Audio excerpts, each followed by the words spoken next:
Ok, bueno, entonces le damos la bienvenida a todos quienes se han conectado. A medida que han ido pasando los minutos, el número de participantes está llegando cerca de 30. Bueno, es para mí primero un verdadero gusto poder contar con la presencia de nuestros próximos dos invitados que van a estar a cargo de llevar adelante este workshop. Quiero presentarle a ustedes al doctor John Rodríguez. John Rodríguez es venezolano, es cirujano y actualmente es el jefe del departamento de cirugía de la Cleveland Clinic en Abu Dhabi. Y además tenemos la suerte de contar con Ricard Corcels. Él es un cirujano español que actualmente también es staff, miembro del departamento de cirugía de la Cleveland Clinic en Abu Dhabi. Así que en honor al tiempo vamos a partir con las presentaciones. No sé qué orden tenemos, John y Ricard. ¿Quién de ustedes va a comenzar? Ricardo, si quieres comienza tú. Sí, creo que comienzo yo. Bueno, nada, agradecer a Rodrigo la invitación al Congreso. Para mí es un placer estar aquí con todos vosotros, ¿no? Pues sí, un poco el tema que voy a hablar es si la longitud de las asas son determinantes en el bypass gástrico en IDERRU, ¿no? No tengo ningún tipo de conflicto de interés en esta charla. Y vamos a empezar.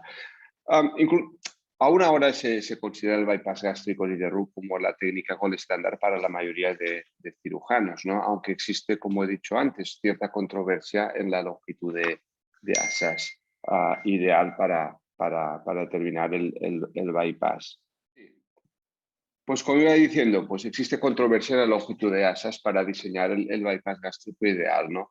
Y cuando decidimos revisar las asas, se puede hacer a tres niveles, como todos ustedes saben. A nivel de la asa común, que la ven aquí en pantalla, a nivel de la asa biliopancreática o a través del canal común, ¿no? Pero ese no es un tema, no es un tópico que sea nuevo, ¿no? Haciendo una revisión de la bibliografía vemos que hay una serie de casi 230 estudios, pero si uno analiza la calidad de los estudios ve que hay 6 meta-análisis, 11 revisiones sistemáticas, 17 randomizados y 20 ensayos clínicos. Y como he dicho antes, no es una temática nueva, ¿no? Ya en el año 92, Robert Brolin publica el estudio en el cual compara dos grupos de pacientes. En un grupo de pacientes un bypass estándar con una asa de RU de 75 centímetros y un bipilim corto versus una de 150, ¿no? Y él en este estudio preliminar ya determina que la pérdida de peso a los 2 años y a los 3 años parece ser superior en el bypass con asas más largas, ¿no? Pero en esta charla yo quiero hacer un poco de hincapié en esos 4 temas que se muestran en la pantalla, ¿no?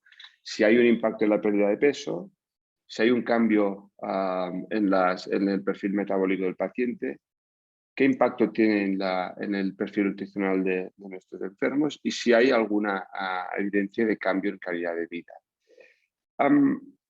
Empezaremos hablando un pelín sobre el cambio, la modificación de la asa biliopancreática, que parece ser que es la nueva tendencia en los últimos años, ¿no? He seleccionado 2 artículos, los repaso brevemente. Ese primer artículo es de un grupo español en el cual se compara en un estudio randomizado a 2 grupos de pacientes con una asa biliopancreática de 70 versus otro grupo con una asa biliopancreática de 120, ¿no? Y con una asa alimentaria de 150 común, ¿no? El estudio es un estudio muy buen diseñado. El periodo de inclusión es un periodo de inclusión de 4 años.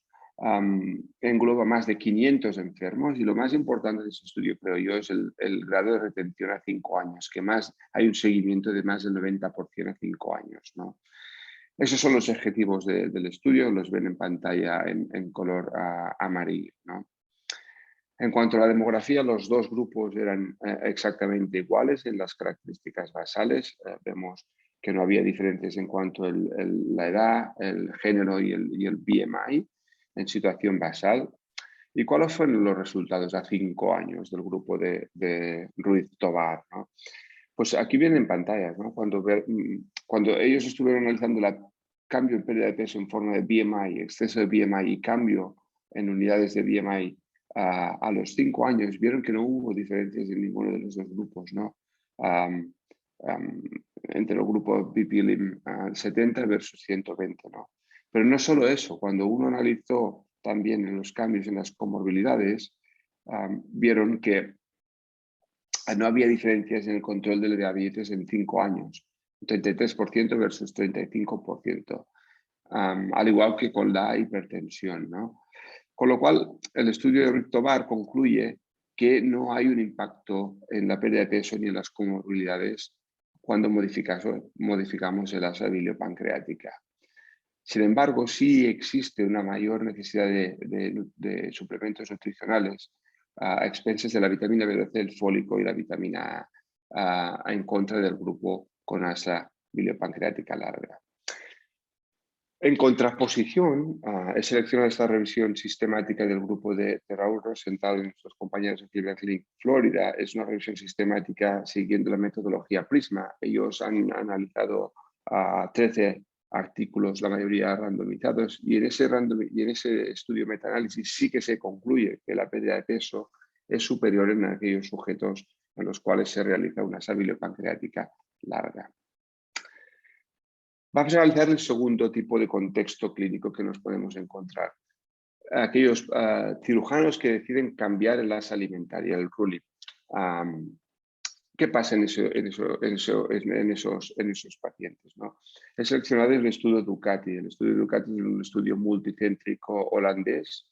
Es un estudio que incluye más de 400 pacientes, un estudio randomizado. Los pacientes iban randomizados a bypass gástrico estándar, significa RULIM 150, BPLIM 60 y un canal común variable, versus un bypass gástrico muy largo, muy distal.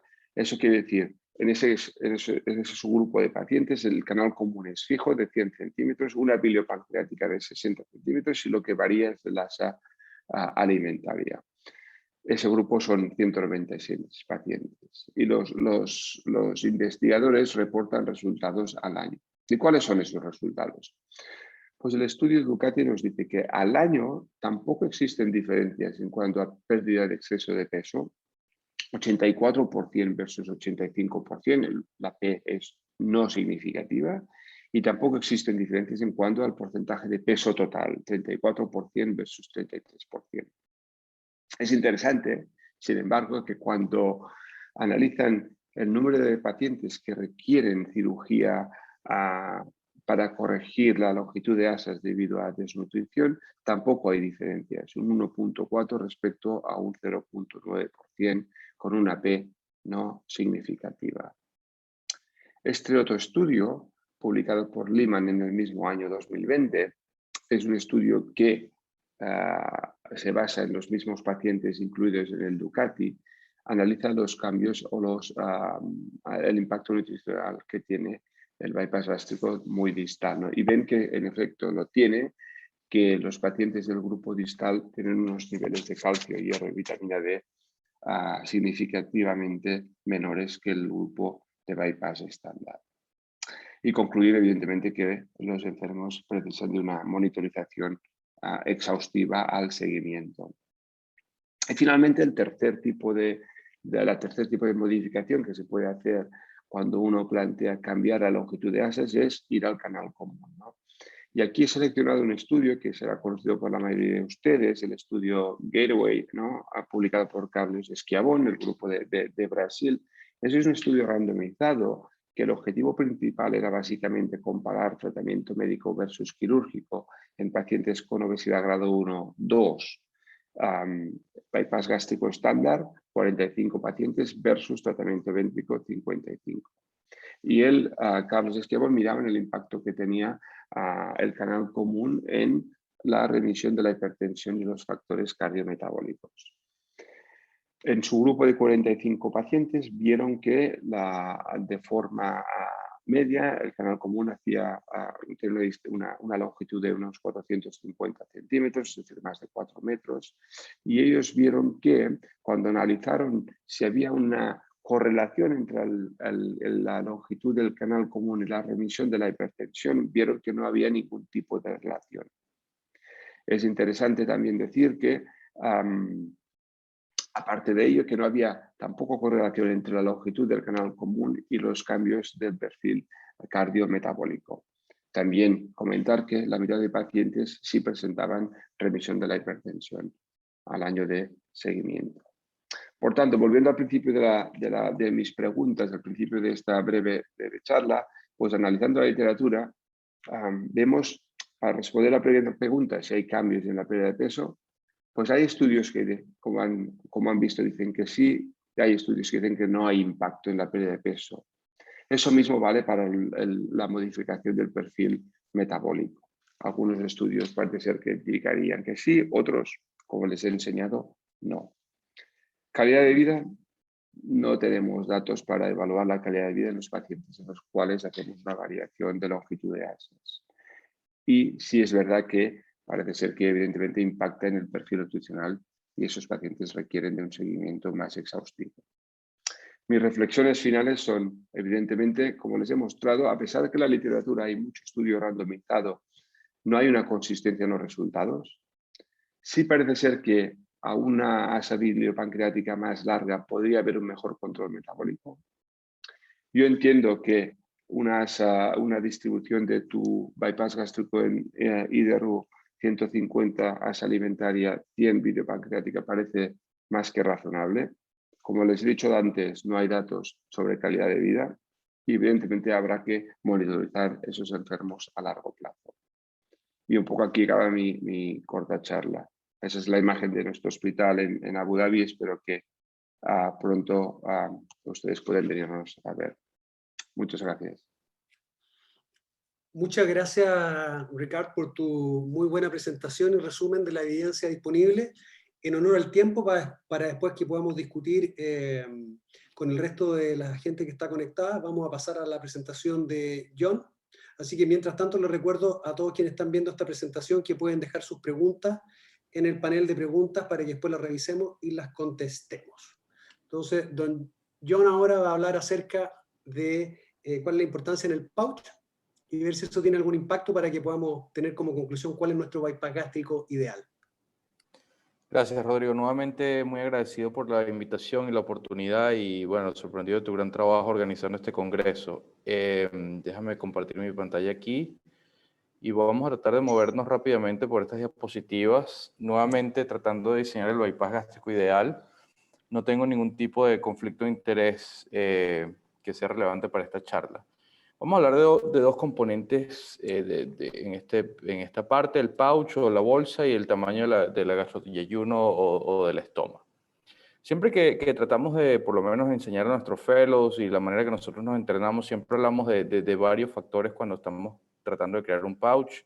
Los vasos sanguíneos, hablamos de la gástrica izquierda, que es realmente el vaso a preservar y la mayoría de los cirujanos que conozco y de la forma que me entrené, tratamos de buscar entre la segunda y la tercera rama de la rama descendiente para nuestra línea horizontal y el ángulo de His para la línea vertical y más o menos con el uso de calibradores o no, uno termina con un pouch gástrico de alrededor de 30 mililitros, más o menos 10.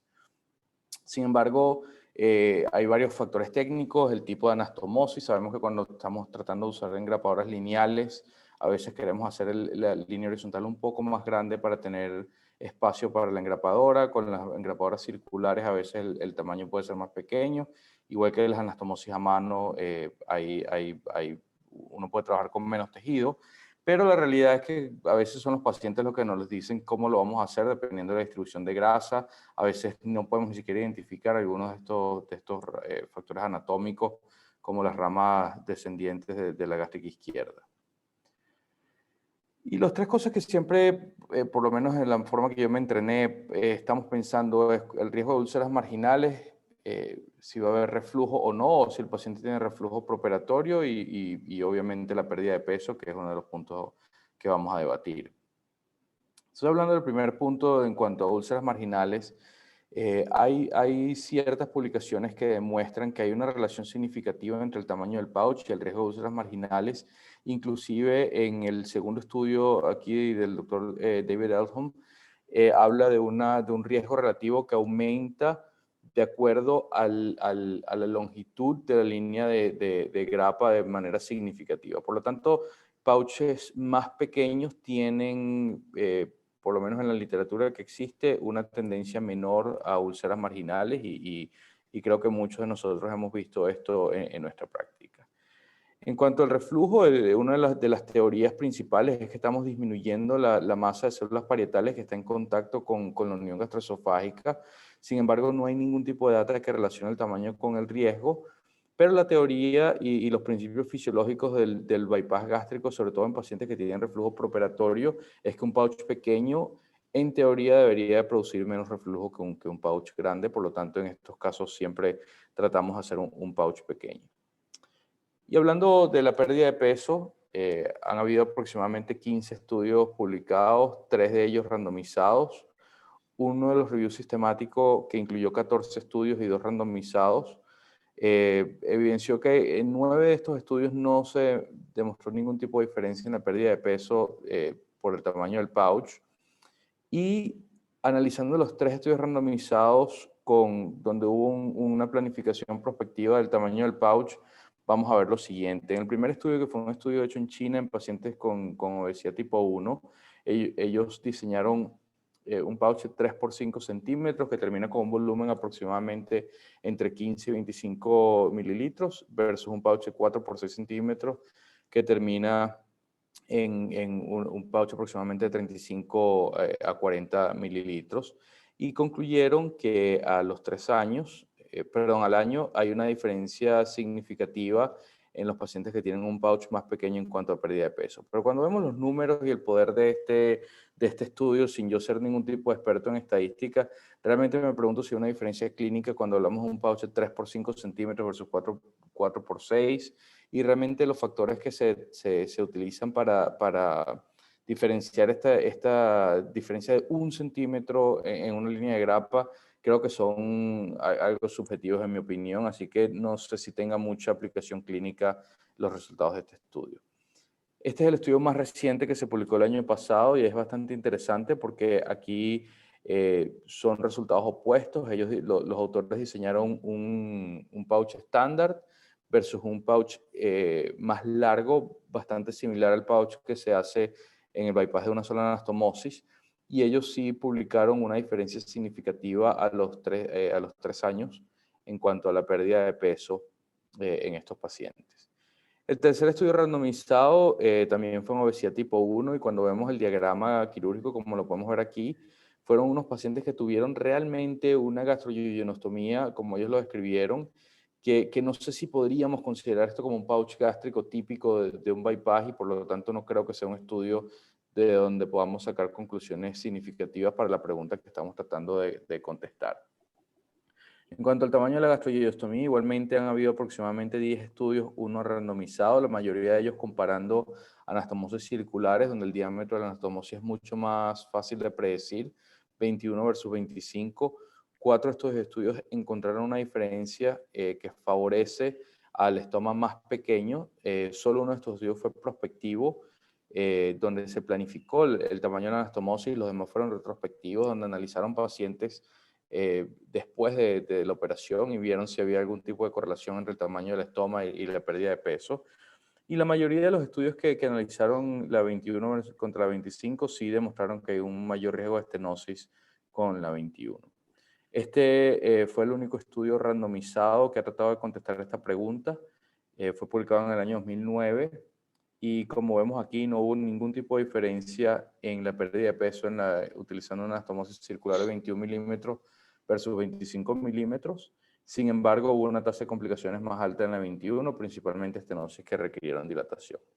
Entonces, en conclusión, creo que hay bastante poca evidencia que define el tamaño ideal del pouch o de la gastroyeyuno. Sin embargo, sí hay data que demuestra que hay una tendencia hacia menores complicaciones con pouches pequeños, principalmente úlceras marginales, riesgos de fístula gastrogástrica y y este tipo de complicaciones. Hay una tendencia hacia mayor complicaciones con una gastroduodenostomía muy pequeña y hay una tendencia hacia mejor pérdida de peso con un pouch pequeño, así que creo que es un plano perfecto para diseñar un estudio randomizado que nos ayude a contestar esta pregunta. Nuevamente, muchas gracias y espero que podamos tener una conversación sobre este tema, que creo que es algo controversial. Bueno, le agradezco a Ricard y a John sus excelentes presentaciones. Mientras alguien se anima de quienes nos están escuchando a hacer alguna pregunta aquí en el chat interactivo que tenemos, les quiero hacer la pregunta a ustedes. En Cleveland Clinic, ¿tienen estandarizado el bypass gástrico que realizan como institución o pueden haber algunas diferencias en cómo lo confecciona cada uno de ustedes en términos de si hacen anastomosis manual, ocupan stapler, largo de la asa, lo modifican considerando a los pacientes? ¿Cuál es como el manejo del bypass en su institución? Creo que lo único que tenemos establecido es que todos lo hacemos diferente un poco, ¿no? Es algo que hay bastante variabilidad porque tenemos cirujanos que se han entrenado en diferentes backgrounds, pero creo que todos más o menos hemos establecido los tamaños del pouch y los tamaños de la longitud de asa. En nuestra práctica en general, por lo menos en Estados Unidos, los pouch son bastante pequeños, basados más que todo en landmarks anatómicos. No utilizamos calibradores porque nos hemos dado cuenta que realmente no modifican mucho el tamaño del pouch. Como expliqué en el primer diagrama, generalmente el pouch entre la segunda y la tercera rama descendiente de la gástrica izquierda, el ángulo de His. Somos bastante agresivos en cuanto a disecar si hay algún tipo de hernia hiatal, para disminuir el riesgo de tener fundos retenidos en una hernia que no se vea en el momento de la disección.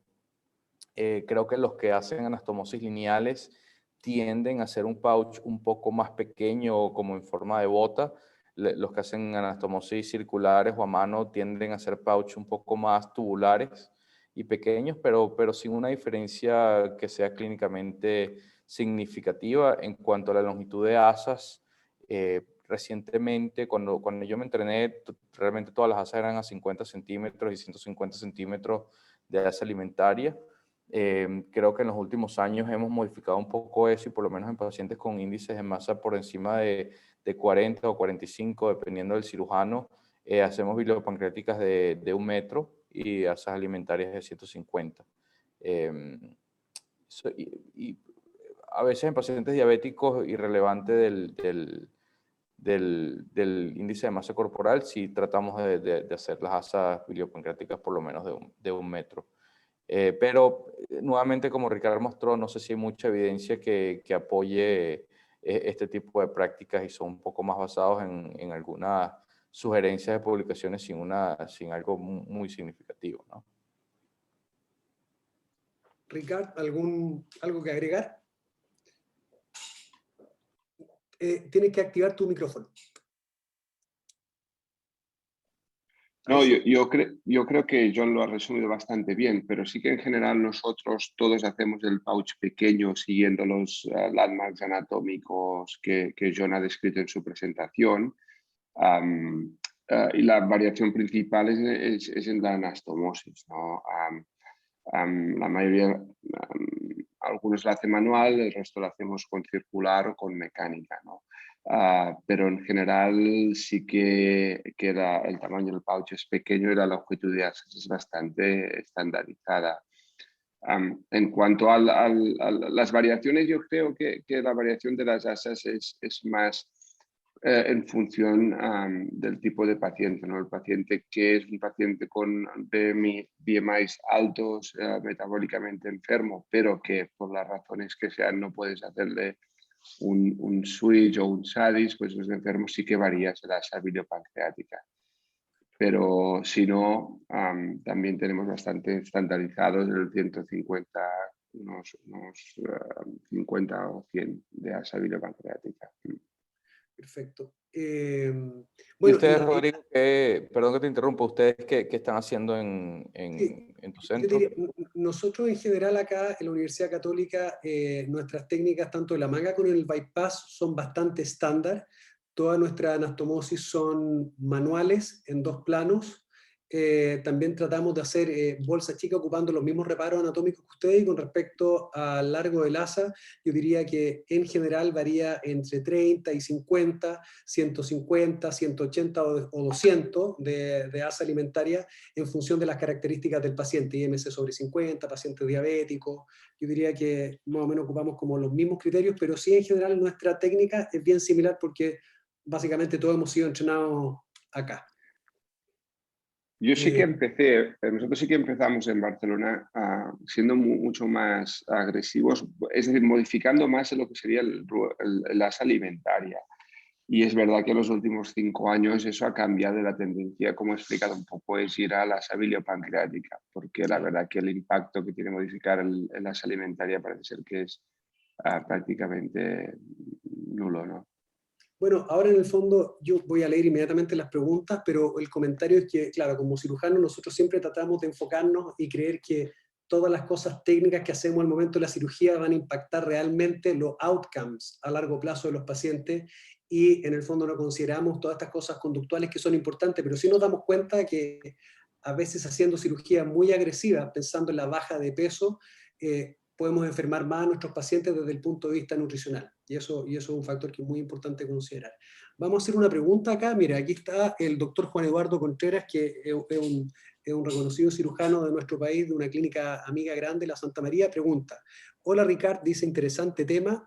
¿No has pensado usar el mismo largo en bypass que en los SADIs? Bueno, agradezco la pregunta de Juan Eduardo Contreras. Es como tú has dicho, un gran amigo y un más que respetado cirujano, conocido en todo el mundo. O sea, le agradezco la pregunta. No, la verdad es que yo pienso que utilizar la misma distribución de asas que se usa en el SADI y en el bypass no es lo ideal para mí, porque el riesgo de malnutrición incrementa de forma significativa. Y lo explico porque no debemos de olvidar que en el SADIS nosotros tenemos prácticamente tenemos toda la confección del sleeve, lo cual nos deja un reservorio gástrico de un volumen más que aceptable para que le condicione una cierta absorción extra al paciente. Claro, si tú haces un pouch de 15 a 30 centímetros cúbicos y utilizas una misma distribución de asas que la que se utiliza en el SADIS, creo que las deficiencias nutricionales serían un poco más complejas como mínimo de manejar, con lo cual yo no, de momento no lo recomendaría porque no tengo evidencia para, para, para apoyar esta opción. Aunque sí es verdad que, y eso también, no sé, John, si puede comentar un poco, o tú mismo, Rodrigo, que cuando aquellos pacientes con un estándar Roux-en-Y bypass en los cuales hay una regalancia de peso o una recibe de comorbilidades y hacemos una cristalización a expensas de la biliopancreática, sí que les dejamos un canal común corto. Estos enfermos sí que tienen un pouch relativamente corto, con lo cual quizá en el futuro se pueda plantear lo que dice Juan Eduardo, pero yo ahora mismo no sería tan agresivo. Sí.